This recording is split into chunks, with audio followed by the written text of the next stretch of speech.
అంటే ఎట్లా రిసీవ్ చేసుకున్నారు మిమ్మల్ని ఏమనిపించింది? KCR is the history of Telangana కదా. కేసీఆర్ ఇస్ డెఫినెట్లీ వైపౌట్ చేయలేని తుడిచివేయలేని ఎమోషన్ కదా తెలంగాణకు.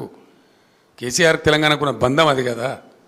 ఎక్కడెప్పుడు దిక్కు దివాణం లేనప్పుడు నా పదవులు నా రాజకీయ భవిష్యత్ అంతా నేను పనంగా పెట్టి తెలంగాణ కోసం ఎంత కష్టపడనో తెలంగాణ ప్రజలకు తెలుసు. నా గుండెల్లో తెలంగాణ ఉంటుంది, తెలంగాణ ప్రజల గుండెల్లో కేసీఆర్ ఉంటాడు. గెలిపోవటంలో పక్కకు పెడితే KCR is definitely emotion of Telangana. 100% ఆ బాండేజ్ కేసీఆర్కి ఉంటుంది.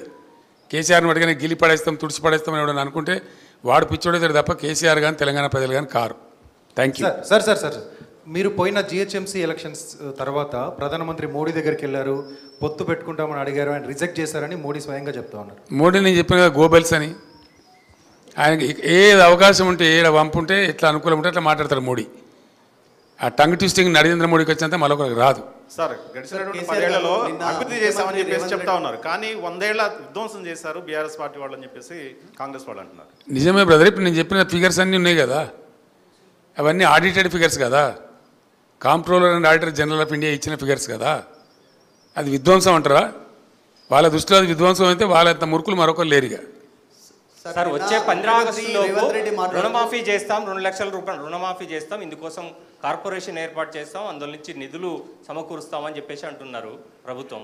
ఇది సాధ్యమవుతుందా సార్? మీరు రైతు బంధు స్టార్ట్ చేసిన ప్రభుత్వం కదా. బ్రదర్ నేను ఒకటే మాట చెప్తున్నా, నేను కూడా రైతు రుణమాఫీ ప్రకటించిన. ఒకే విడతగా చేద్దామని చెప్పి నేను చేయని ప్రయత్నం ఎక్కని కొండలేదు మొక్కని బండలేదు.